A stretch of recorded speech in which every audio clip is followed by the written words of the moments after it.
pag-uusapan natin ngayon, diploma versus diskarte. Para sa akin, napakalaking advantage kung mayroon kang diploma or may natapos ka or mayroon kang masteral. Kasi pag nag-apply ka sa labas, hahanapan ka nila ng mga requirements o may diploma. So, kailangan talaga, advantage talaga sa karera sa labas pag nagtapos ka at may diploma ka.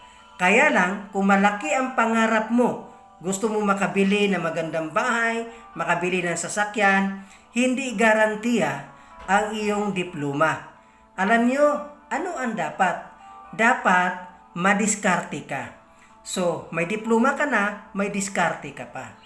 Marami akong kilala na hindi nakapagtapos, normal na tao, ordinaryong tao, pero naabot nila yung mga pangarap nila dahil madiskarte sila. So, hindi pinag-uusapan yan kung tapos ka or hindi. Ang importante, kung may pangarap ka, tuparin mo kasi may diskarte ka. So, para sa akin, pareha sila. Kailangan natin yon.